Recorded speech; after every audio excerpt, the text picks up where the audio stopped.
गणेश चतुर्थी व्रत कथा। भादो मास गणेश चतुर्थी व्रत कथा। पौराणिक कथा के अनुसार स्कंद कुमार कहते हैं कि समस्त ऋषियों, आप लोग पुराण में वर्णित मंगलदायिनी कथा को सुनिए, जिसमें भगवान श्री गणेश के व्रत के महात्म्य का वर्णन किया गया है।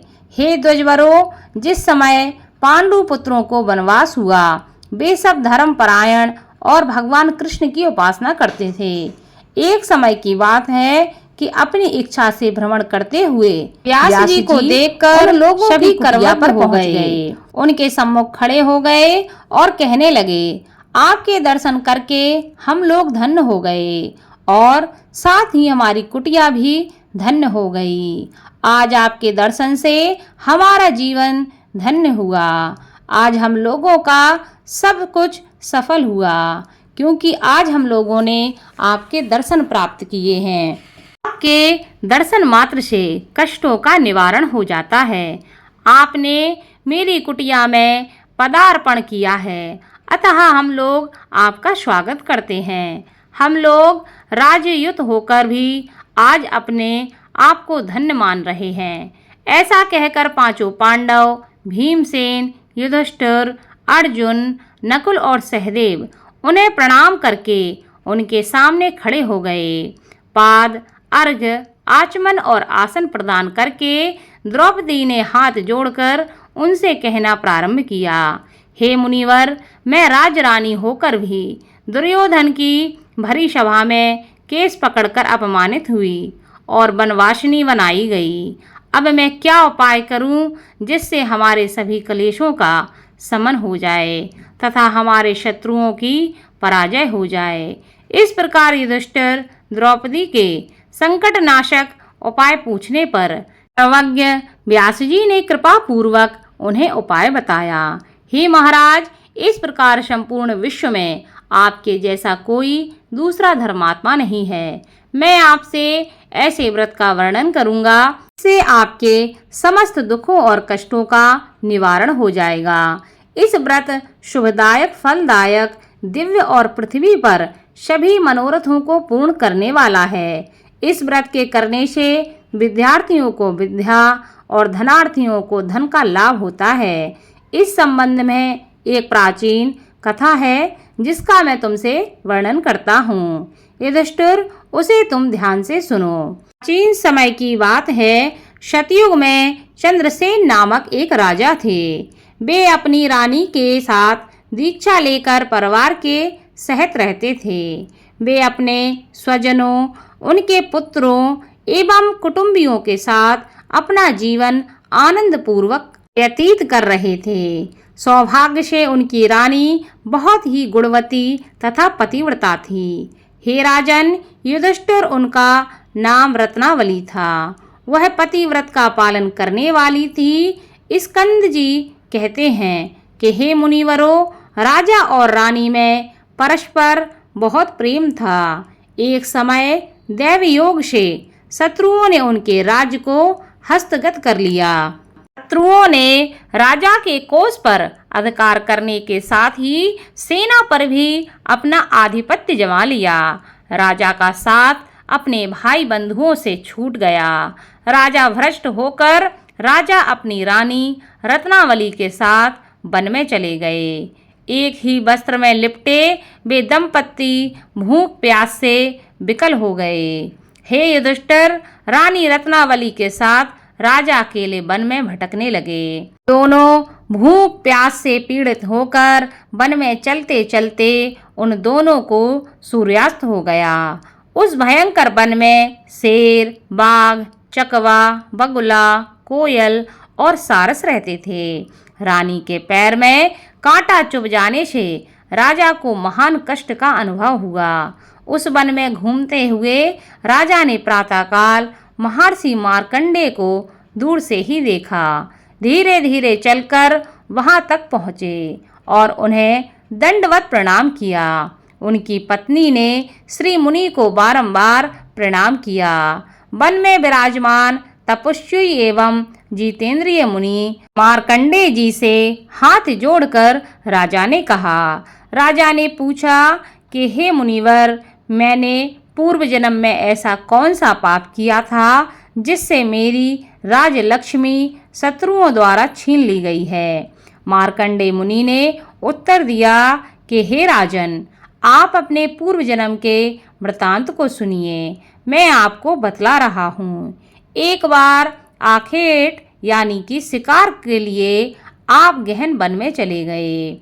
हरिण, चीते, खरगोश का शिकार करते करते उस वन में रात हो गई और अधिक मास की चतुर्थी आ गई। उस वन में आपने एक सुंदर सरोवर देखा और उसके किनारे लाल रंग की साड़ी पहने हुए नाग कन्याओं को देखा। वे सब गणेश जी की पूजा कर रही थीं। यह देखकर आपको बड़ा आश्चर्य हुआ। आपने वहां पहुंचकर बड़ी नम्रता पूर्वक पूछा कि हे स्वर्गगामिनी देवियों, गणेश जी की पूजा कैसे करनी चाहिए? आप लोग मुझे भी इस पूजा के बारे में कृपया करके बताएं। इसका प्रभाव हमें बतलाइए, क्योंकि मैं भी पूजन करना चाहता हूँ। नाग कन्याओं ने उत्तर दिया कि आप गणेश जी की पूजा कीजिए। इससे समस्त सिद्धियां प्राप्त होती हैं और नित्य ही शांति, पुष्टि, सुख और संतान एवं धन में वृद्धि होती है। राजा ने महिलाओं से पूछा कि गणेश जी की पूजा किस महीने में और किस तिथि को करनी चाहिए? इसमें किस वस्तु का दान देना चाहिए? इस पूजन की क्या विधि है? आप लोग कृपया करके मुझे यह सब बताएं। नाग कन्याओं ने उत्तर दिया कि हे राजाधिराज, अधिक मास के कृष्ण पक्ष की चतुर्थी को चंद्रोदय होने पर विधि सहित विघ्न विनाशक गणेश जी की पूजा करनी चाहिए। अपनी सामर्थ्य के अनुसार भक्ति भाव से पूजन करें। गणेश जी को पंचामृत से नहलाकर लाल पुष्प चढ़ावें। गंध, धूप, दीप, नैवेद्य, दूब, 2 वस्त्र, सुगंधित द्रव्य चढ़ावें। घी चीनी से बने हुए 15 लड्डू का भोग बनावें। उसमें से 5 लड्डू गणेश जी को अर्पण करें और 5 ब्राह्मण को दान दे दें। कुंवारी कन्याओं को पहले देकर बाद में स्वयं भोजन ग्रहण करें। गणेश जी की प्रसन्नता के लिए समस्त सामग्री गणेश जी को अर्पित करनी चाहिए। उसके बाद गणेश चतुर्थी की कथा को अवश्य सुनना चाहिए। ऐसा करने से मनुष्य की सभी मनोकामनाएं पूरी होती हैं एवं समस्त सिद्धियों की प्राप्ति होती है। गणेश जी के पूजन की यही विधि है। नाग कन्याओं की बातें सुनकर राजा ने उन्हें बारंबार नमस्कार किया। इस प्रकार राजा ने वहां गणेश जी के व्रत का मन में संकल्प करके सरोवर के तट पर जाकर गणेश जी का ध्यान किया और वहां से चले गए। इसके प्रभाव से गणेश जी आप पर प्रसन्न हो गए और आपको पुत्र, स्त्री, धन धान्य आदि से पूर्ण कर दिया। आपके महल में रत्नों के हार, स्वर्ण, गौ, हाथी एवं घोड़े, धन धान्य की वृद्धि होने लगी। कोई भी अभाव आपके जीवन में ना रहा। लेकिन कुछ दिनों के बाद आप धन को पाकर अपना व्रत भूल गए। इसके अनंतर आप उस जन्म में मृत्यु को प्राप्त हुए। हे राजन, उस जन्म में जो पूजन किया था उसके प्रभाव से आपका जन्म राजवंश में हुआ और सहृदय की मित्रता, सुंदर नारी का समागम एवं सुंदर शरीर की प्राप्ति होने से धन मद में आकर आपने व्रत करना छोड़ दिया, जिसके कारण आपकी ऐसी दुर्गति हुई है। राजा ने पूछा कि हे ब्राह्मण, अब मैं कौन सा काम करूं जिससे वर्तमान संकट से मुक्ति मिल जाए, जिस उपाय से हमारे जीवन के विघ्नों और कलेशों का नाश हो जाए तथा मुझे शांति की प्राप्ति हो। हे मुनि श्रेष्ठ, कृपया करके मुझे उपाय बताएं। मार्कंडेय मुनि ने कहा कि हे महाराज, पूर्वोक्त रीति से आप गणेश जी की पूजा कीजिए और संकटनाशन गणेश जी के व्रत को कीजिए।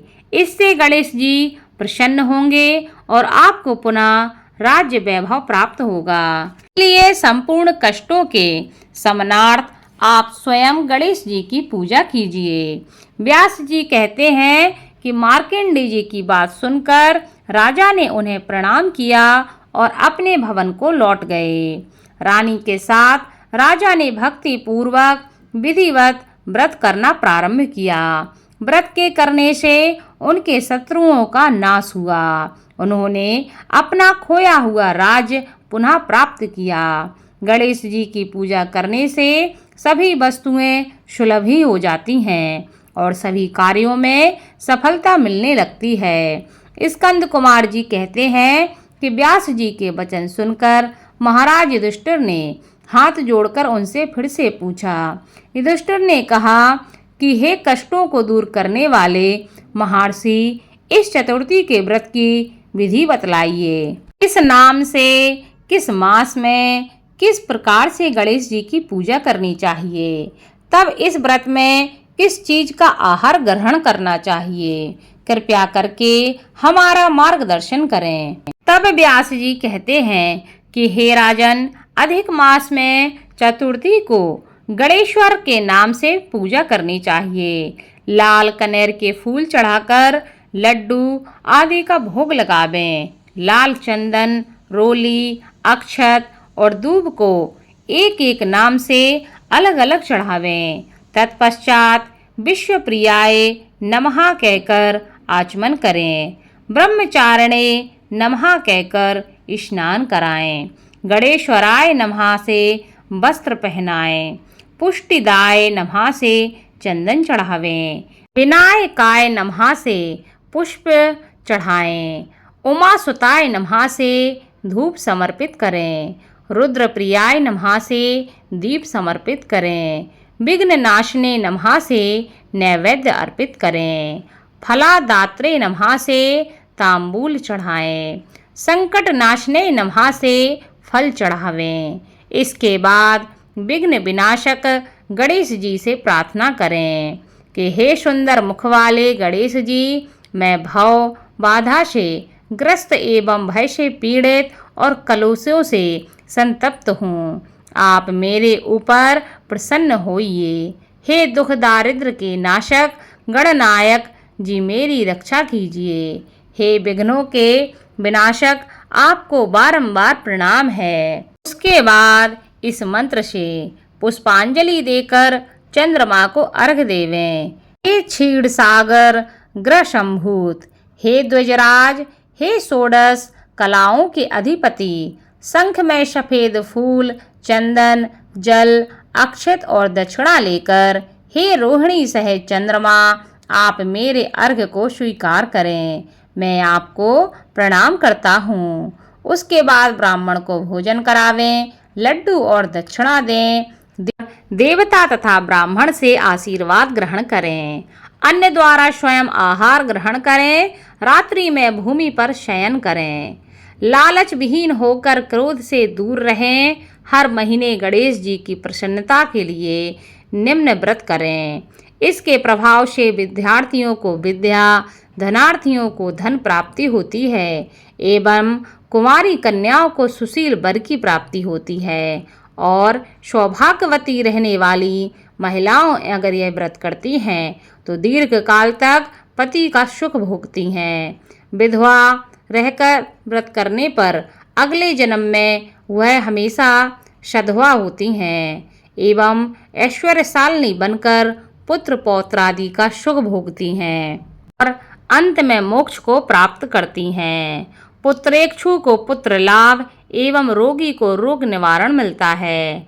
भयभीत व्यक्ति भय से रहित हो जाता है एवं बंधन में पड़ा हुआ व्यक्ति बंधन से मुक्त हो जाता है। व्यास जी कहते हैं कि हे राजन, इस प्रकार आप भी इस व्रत को कीजिए। इस संकट नाशक चतुर्थी व्रत करने से आप गणेश जी की कृपा से अपने राज्य को पुनः प्राप्त कर लेंगे। राजा युधिष्ठिर ने इस व्रत को किया। इसके प्रभाव से उन्हें संपूर्ण शत्रुओं को रणभूमि में परास्त करके भारतवर्ष का राज्य अपने अधीन कर लिया। बोलो भगवान गणेश की जय।